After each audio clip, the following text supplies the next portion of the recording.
All right, folks, we're in the book of truth once more, and we're in the book of Corinthians, and 1 Corinthians, and chapter 8 of Rushdoony's book, Corinthians, Persecution Ahead.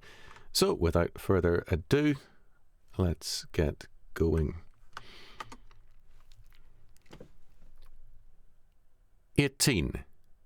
Persecution Ahead. 1 Corinthians chapter 7, verses 1 to 7. Now, concerning the things whereof ye wrote unto me, it is good for a man not to touch a woman. Nevertheless, to avoid fornication, let every man have his own wife, and let every woman have her own husband. Let the husband render unto the wife due benevolence, and likewise also the wife unto the husband. The wife hath not power over her own body, but the husband. And likewise also the husband hath not power of his own body, but the wife. Defraud ye not one another.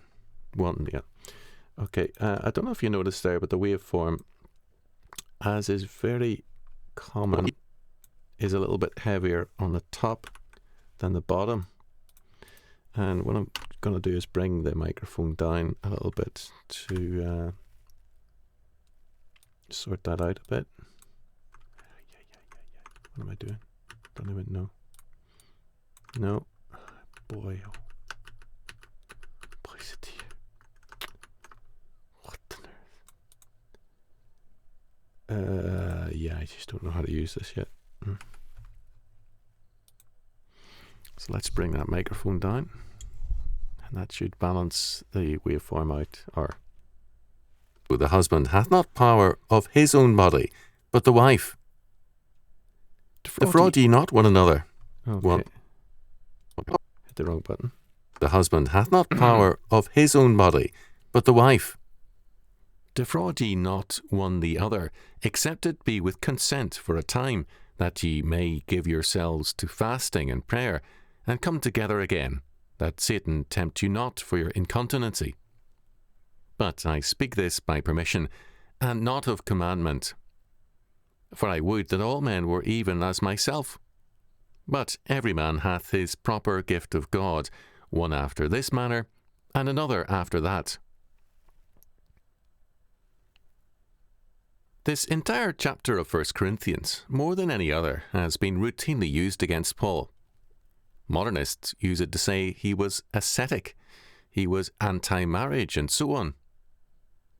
Those who are Bible believers often fall into the trap of apologizing for Paul and failing to see the point of what he said. Paul is not viewing sex and marriage unfavorably. To think so is to misread the text. Paul was a Jew, and Jews were very pro-marriage. Jews were very pro-family. There never have been any Jewish monks or nuns. To say that Paul views marriage unfavorably and regards celibacy as a higher estate is wrong. It is not only to misread the text, but to neglect a key phrase in verse 26. For this present distress. In other words, we have an emergency situation. In terms of that, I am counselling you. This is not for normal circumstances. Remember, too, that Paul writes this because they wrote and asked him the question. This is not for normal circumstances. Remember, too, that Paul writes this because they wrote and asked him the question, given the problems we are facing, should we marry? For this present distress, what does that mean?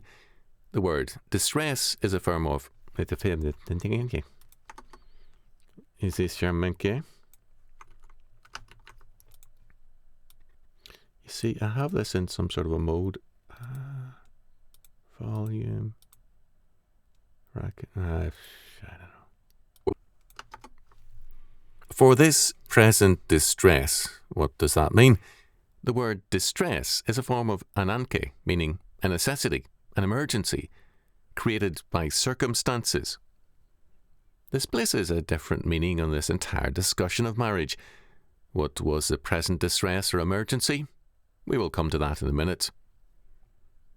In the Jewish perspective, we have to recognize, and Paul was a thoroughly good and consistent Jew, every man was regarded as having a duty to marry, unless physically incapable.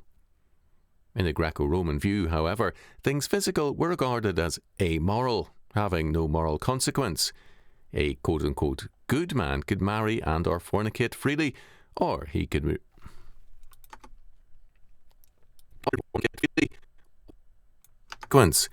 A quote-unquote good man could marry and or fornicate freely, or he could remain celibate. There were many pagan ascetics who saw their separation from sex as a higher and more spiritual way. Paul rejects both of these pagan views. Celibacy can be honourable, and so too marriage. He will not therefore make it a requirement to do one or the other as the moral way. The governing phrase is, for this present distress, verse 26, for the present emergency. Our histories of the early church are incomplete. Was Corinth facing a persecution which could kill...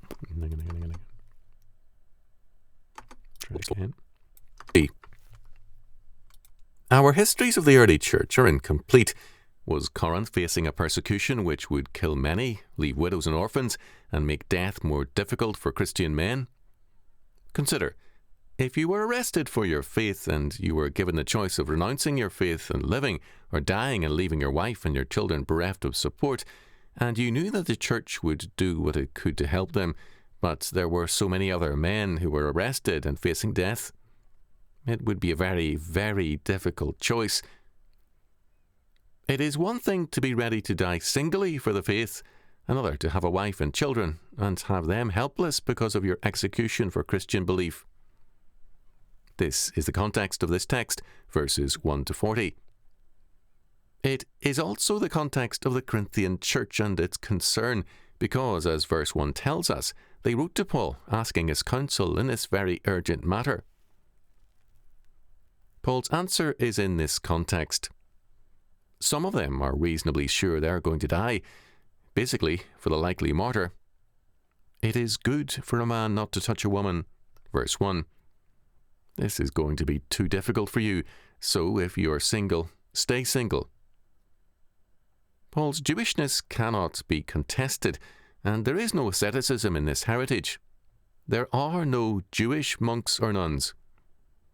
What Paul is saying is simply that an informed choice is necessary for these possible martyrs. It is possible for a man to avoid marriage because one is likely to be singled out for arrest and death, or by avoiding marriage, fall into fornication. Therefore, Paul says, if you are going to fall into fornication, into sin, by staying single, marry. Let every man have his own wife, and let every woman have her own husband. Verse 2. If they do marry, asceticism must be avoided. Husband and wife must render to each other the, quote, due benevolence, end quote, or sexual union. The Greek expression refers to a good given one to another, so Paul is saying, your sexual relations are a form of doing good to each other in marriage. There is no depreciation of marital sex. It is not even remotely implied. In marriage, a husband's body is in the wife's power to use, and the wife's body is in her husband's, verse 4. To deny sex one to another is to defraud one's marriage partner, verse 5. By consent, the couple can, for a time, give themselves to prayer and fasting, but only for a limited time. That Satan tempt you not for your incontinency. Ascetic separation can lead to sexual temptation. What is Paul talking about? First, he says that if you can't stay single, gotta stay single all the time. Temptation. What is Paul talking about? First, he says that if you can't stay single, marry. If in marriage you recognize that they might be knocking on your door to arrest you very soon because you are a Christian, don't forgo your sexual relations because of this.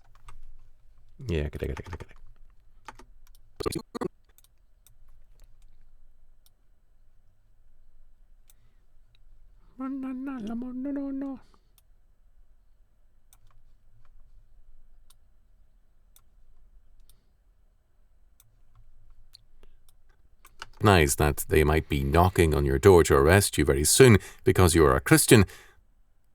Because you're Christian. I missed that. Whoopsie.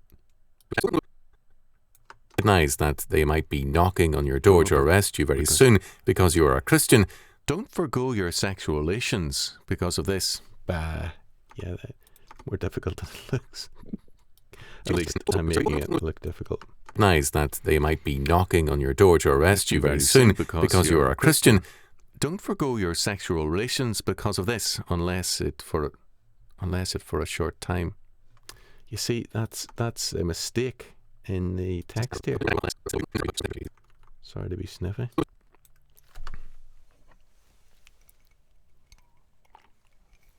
Unless it is recognize that they might be knocking on your door to arrest you very soon because you are a Christian.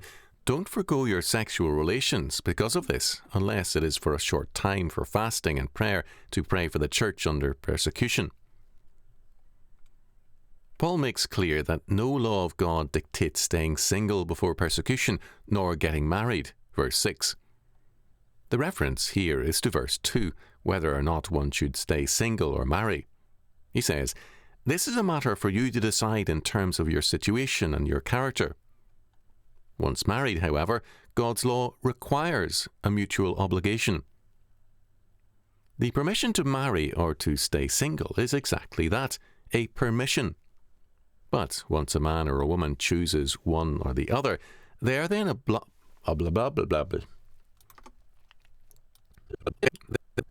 permission.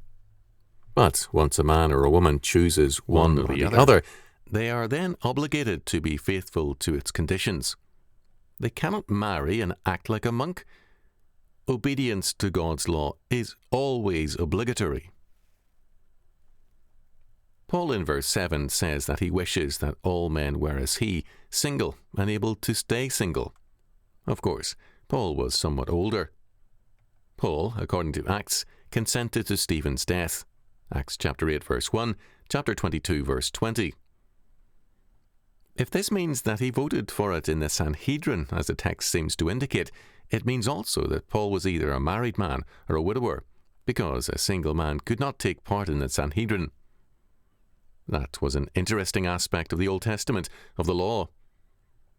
Only men who were married or who were widowers could hold office or could vote, because they were responsible people with responsibility towards a wife and or children. Moreover, Paul was put in charge of an expedition to arrest Christians. This would not have been entrusted to a single man, because it was held by the Jewish believers, and on good Old Testament grounds, that a man is less responsible if he is single. Today, our law still recognises that fact. Why? Well, a single man pays a higher automobile insurance than a married man, because it is recognised that males are less stable prior to marriage when they assume. There should be less stable than. There should be a when there. Than they assume responsibility. That males are less stable prior to marriage than when they automobile insurance than a married man, because it is recognised that males are less stable prior to marriage than when they assume responsibility. When Paul says, "For I would that all men were even as myself," verse 7, the context tells us that he means, like himself, unencumbered with a family to make martyrdom difficult. In 2 Corinthians chapter 11, verses 22 to 33, Paul gives us an account of his own trials, beatings and near-death experiences to illustrate what a Christian could be sentenced to. Outside the Bible, these incidents are not recorded, and so too whatever the believers in Corinth faced has gone unrecorded. It does not mean it was not a very real crisis, but history apparently didn't feel that the death of a handful of believers in Corinth was worth recording. Only when it was in great numbers that Christians were martyred do we have any record of the fact. Paul Paul, in Acts chapter 26, verse 10, speaks of voting against Christians in Jerusalem in the Sanhedrin. He was apparently once married and is now single. This makes his ministry and potential martyrdom easier, and he wishes that all men were even as myself. Verse 7, that is, not required to make the difficult choice between marriage and non-marriage, between dying or renouncing Christ, or... See, this is not helping the waveform any. I don't know what the story is. I don't know if we should try this or not, but I will. Anyway, let's try that. See if that works. Jaunty angle, if ever there were one. Chambalatolo. That is, not required to make the difficult choice between marriage and non-marriage. Alright, I just forgot that I was recording stuff there. Marriage and non-marriage. That is, not required to make the difficult choice between marriage and non-marriage, between dying or renouncing Christ to take care of one's family. But every man hath his proper gift of God, one after this manner, and another after that. Verse 7. Some of you, as you face this responsibility, after this manner, and another after that. Verse 7. Some of you, as you face this possibility of death, have the proper gift of God to stay single. Others of you, marriage. It doesn't read very well, does it? Others of you, marriage. For others of you would be more. As you face this possibility of death, have the proper gift of God to stay single. Others of you, marriage is your gift of God and your ability to provide and care for your family. Thus, Paul does not exalt either celibacy nor marriage. His concern is one's ability to stand and die for Christ when the time comes. The present distress, verse 26, may have been in the mind of the Corinthian believers when they wrote to Paul. Verse 1, it was no academic question, but an urgent request for God's word as they faced potential death. Both 1st and 2nd Corinthians tell us of a rather grim feeling in Corinth. As non-Christians, they would not have had to face such a crisis. But now, as new Christians, the closeness of martyrdom had an unsettling effect on them. In part, their rebelliousness was perhaps traceable to this. Their concerned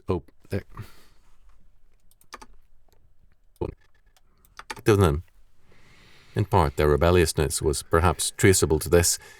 Their concerns opened up the whole question of marriage and divorce, and Paul in verses 8 following turns to such questions. Christian faith had opened up a new world of opportunities, but also of threats, and the Corinthian Christians had to be prepared to face up to them. Despite the undercurrent of resentment against Paul, the bearer of judgment and of bad news, the Corinthians still knew his importance. They asked their key questions of Paul because they know, like it or not, Paul's answers would be faithful to the mandates of Christ the King. Finished a bit strongly there. Okay.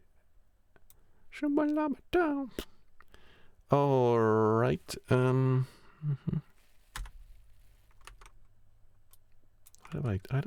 don't even know how to drag this. How bad is that? That's totally bad, man. That's the best. Okay, effects, sends, toggle snapping. I don't want no snap. Alright folks, sorry for boring you there. Thanks for listening, and on to the next one.